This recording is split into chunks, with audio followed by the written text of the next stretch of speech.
Chapter 10, Communicating with the Dead. Here we delve a little bit further again into soul plans. This is going to be where a bulk of content is going to come in, because of course this is where we seem to be in our avatar space, and it links to everything that seems to be happening with, around, and to us. Today we're going to speak a little bit with Grandma Helen, who is Kelly's paternal grandmother who crossed over several years ago. Again, she's an advocate for Kelly on the other side, as we refer to it now.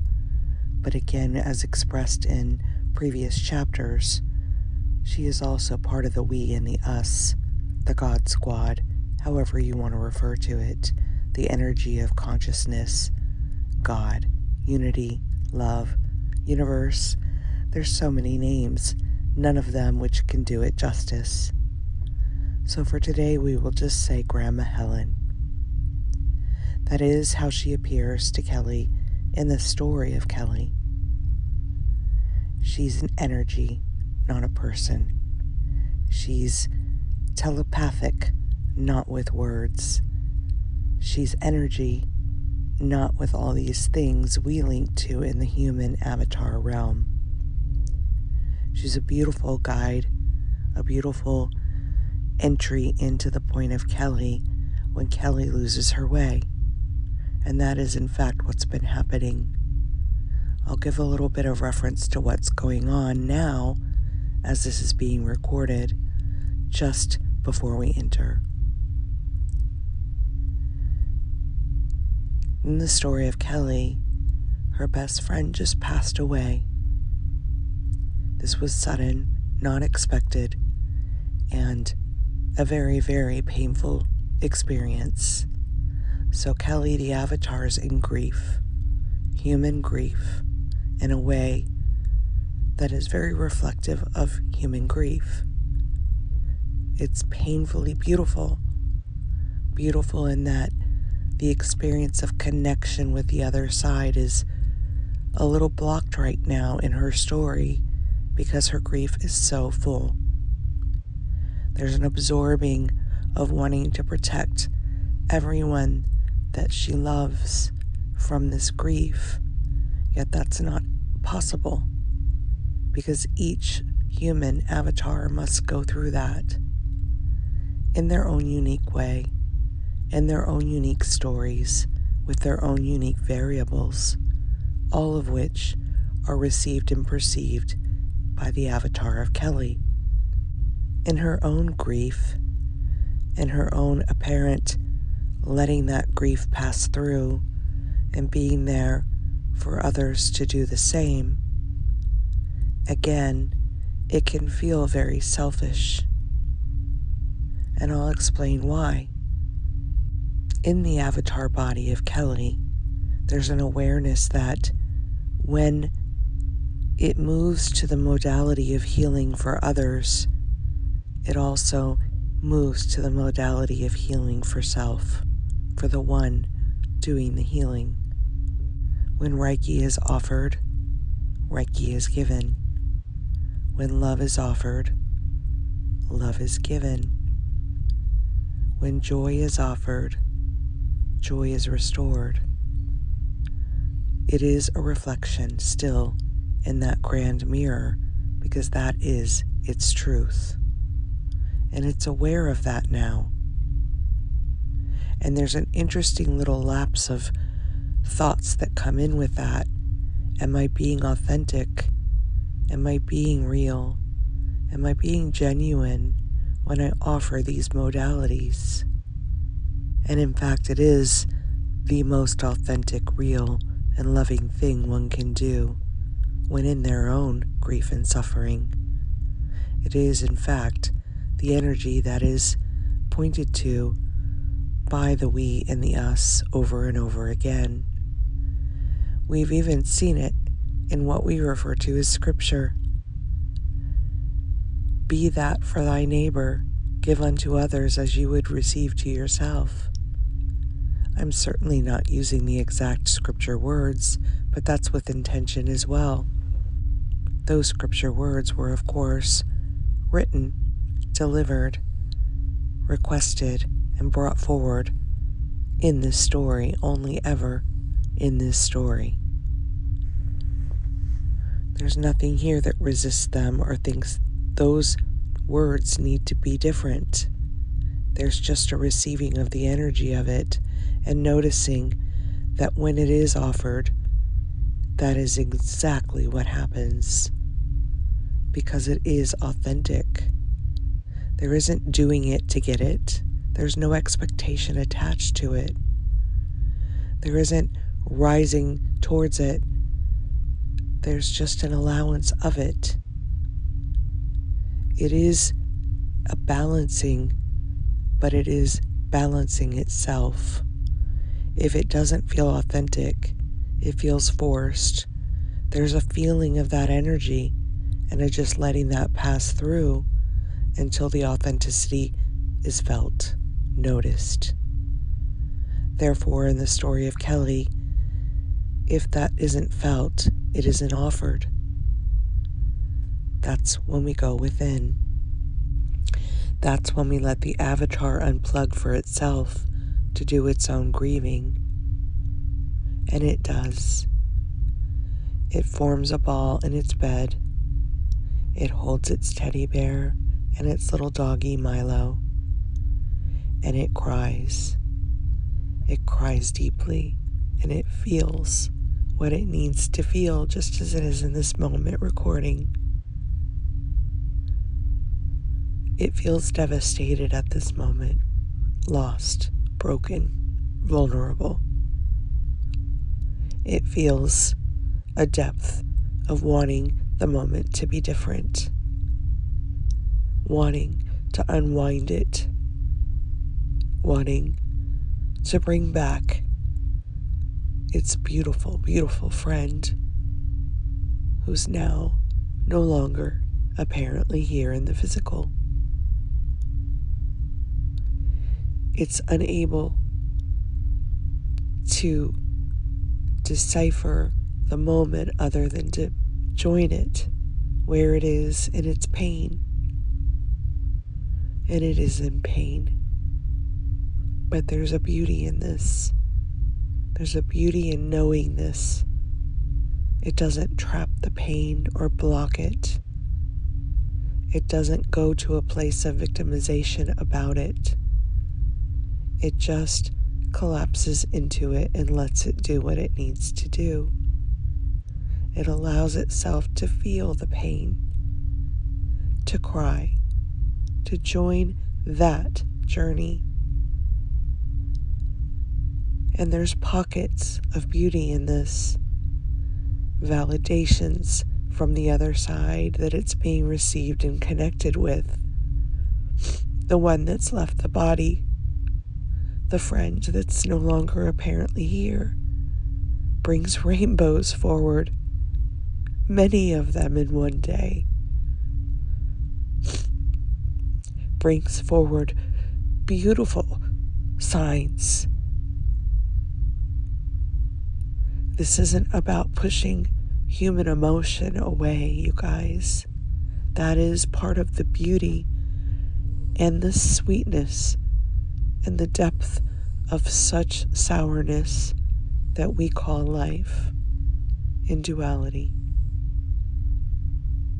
Yet there's also an awareness that as this grief subsides, on the other side of it, the flip side, the other side of that flat comic strip, there's yet again the ability to see it all with clarity. These wounds will never fully heal. The loss of the physical presence, that aspect will always crave that, but it mutes itself. It'll be known without having to dabble in it. It's just like having a scar on the skin. You look at it and think of that thing that happened to create the scar. You can even remember the pain that you went through in getting it. Yet it's no longer there. There's an awareness of it. when not dabbled with, you can now laugh about how it happened, right? We've all done that. How did you get that scar? Oh, a shark bit me when I was younger and I was out, doing some surfing or something. Perhaps it wasn't that big of a deal, but we're using that as an example here because it's very distinctive. Now, if that surfer says that story can relate to that little bite or chunk that shark took out of the leg, very profound, yes?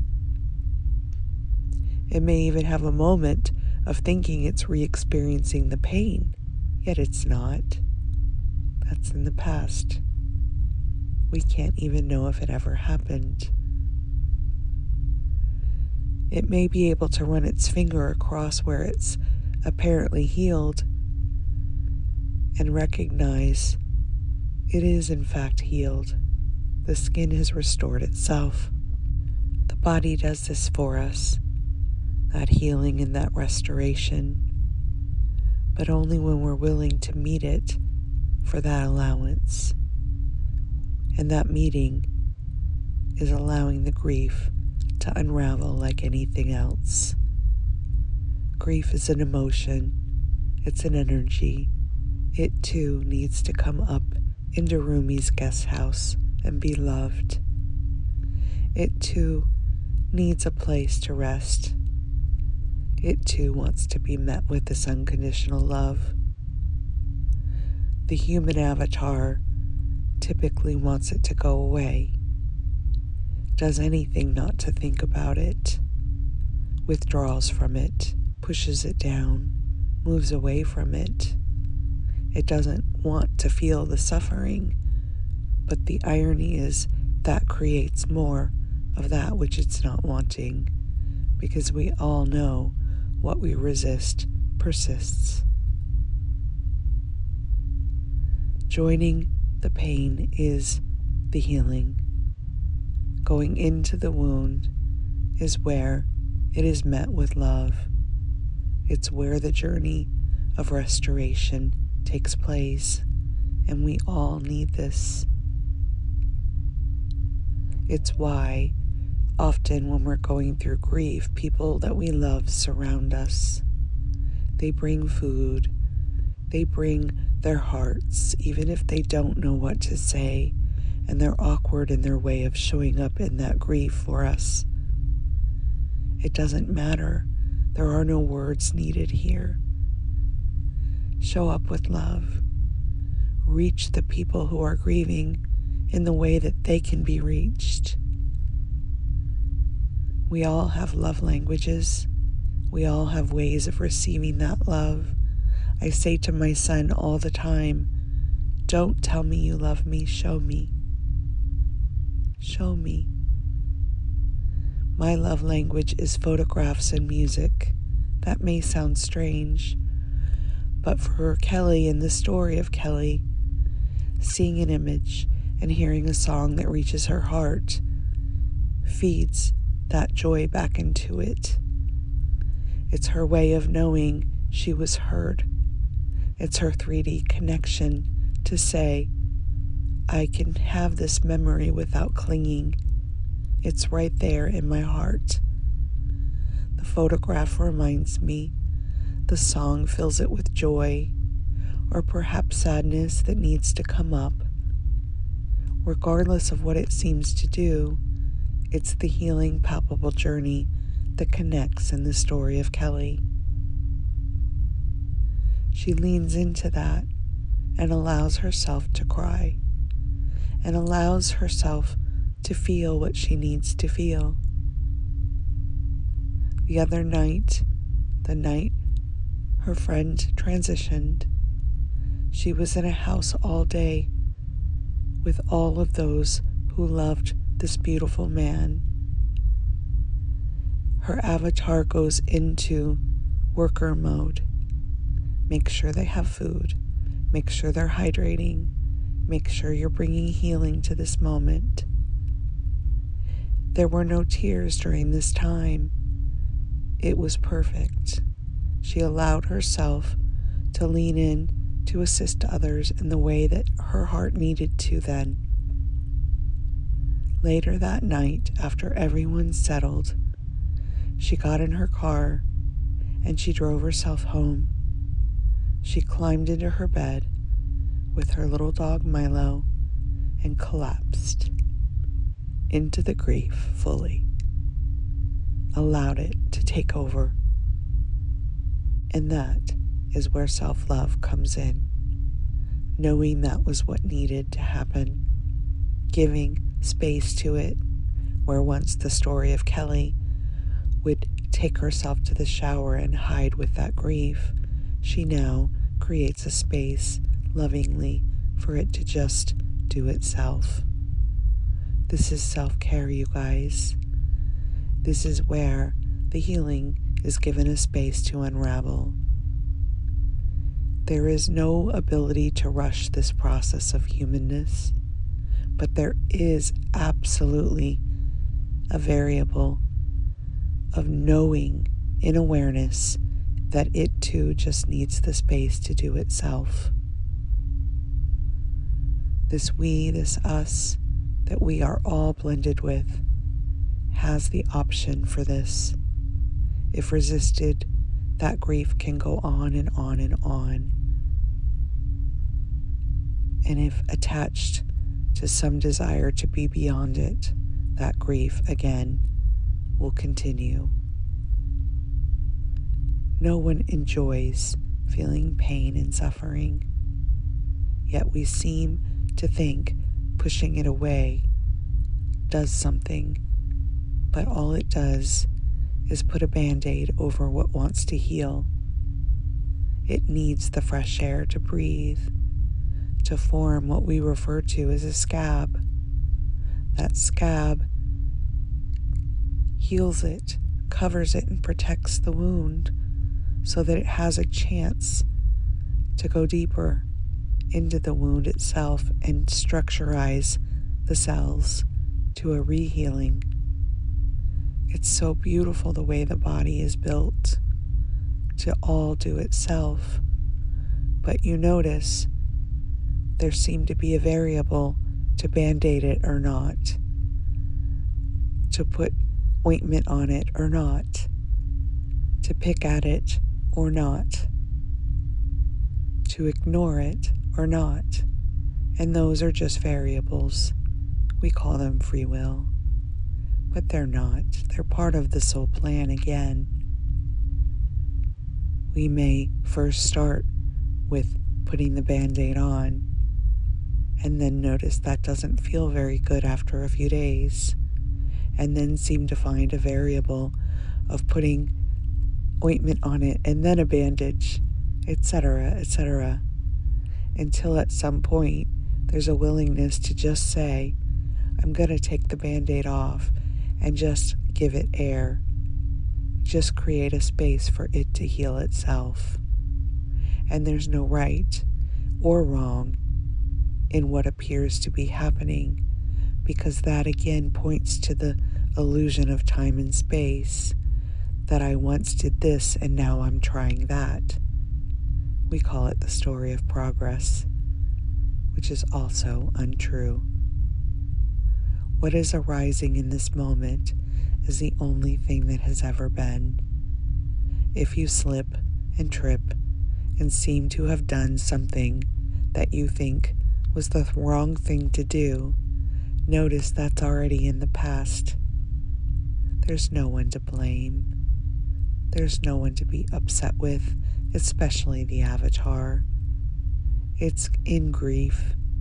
It's gonna make mistakes. It's gonna say things and lash out in its grief, and that's okay too.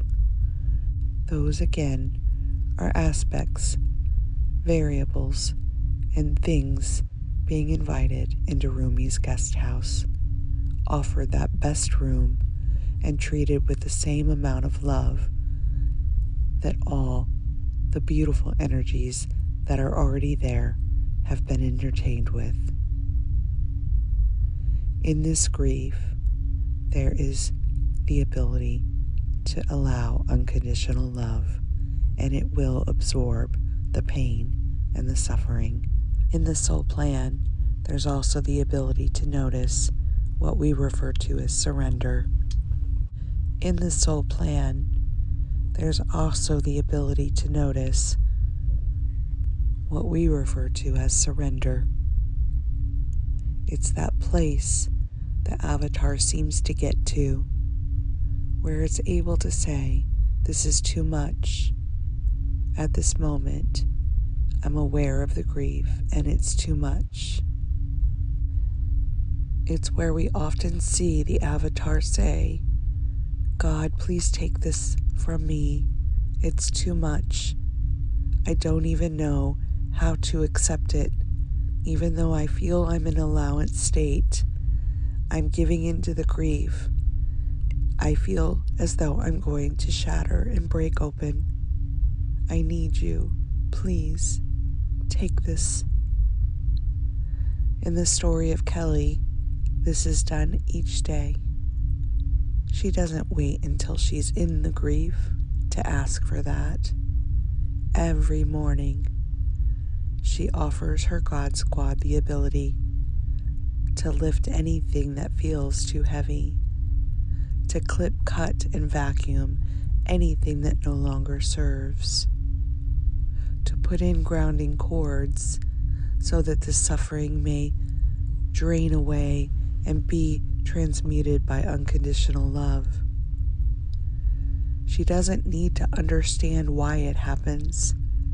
She just knows that it happens because it is an absolute natural part of her way of life. Each morning, dear God Squad, thank you for all that you've brought for me in this moment. I've awoken to beautiful breath. I've awoken back to this amazing human avatar body. I'm sitting up sipping coffee, and although tears are running from these eyes and this heart feels very heavy, there's also an awareness that this is not being done alone. Not at all.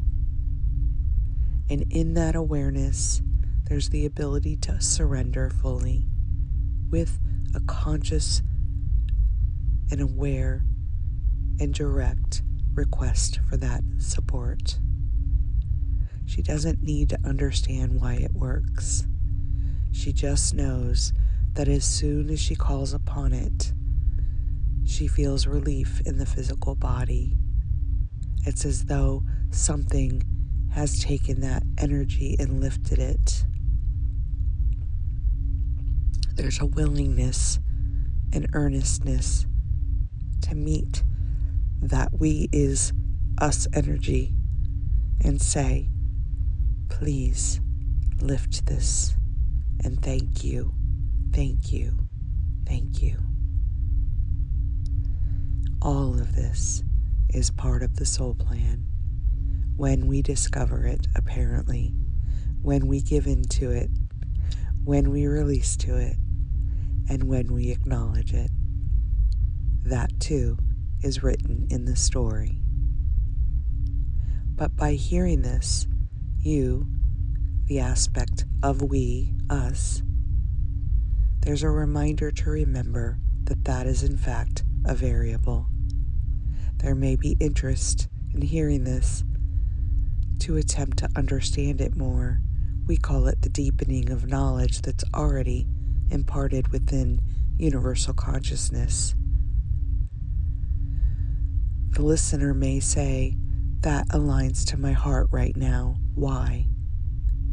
Because within the we, us, it knows. We call it the reminder to remember. This is it, y'all.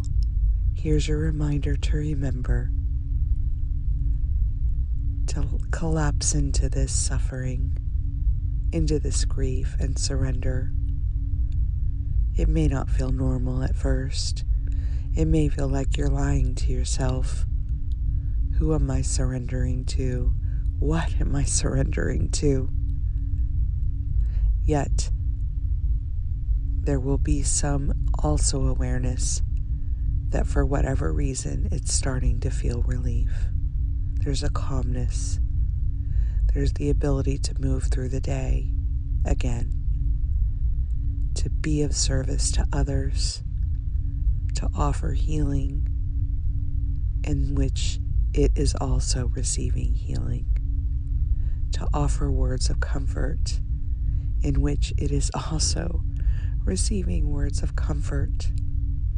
When the send and the receive valves are open in harmony, the amount of joy that it is giving is also being received, because this too is how duality works when we learn how to play with the toggles and the whistles and the bells in this avatar. Give unto others, do unto others, as we would have done unto ourselves, is so profound. When we give with a genuine heart without the intention of manipulation, without the expectation of something in return, without the desire to receive something back, when it's so authentic, when you mean it with everything that you're giving it with and stating it with in verbs, nouns, and pronouns in the avatar, when it is that truthful, that meaningful, and that sincere, that's the only way it can be received, and it's the only way it can be returned. Off now in the story of Kelly, back into her own healing in this suffering that seems to be arising here of grief. She will go. Each day it may lighten and lessen, and then there will be moments where it seems to overtake her yet again. And in this, there may be moments of seeming that grief once again arises and overtakes her, and moments of forgetting that she can collapse into surrender. And all of this too is perfect. The ebb and the flow of grief, the ebb and the flow of being human. It's about being gentle with the self, the little Kelly, the big Kelly, and all the avatars that seem connected to it in the soul plan. Meeting each one with the same amount of non-resistance, non-clinging, and surrender. Much love. Until next time.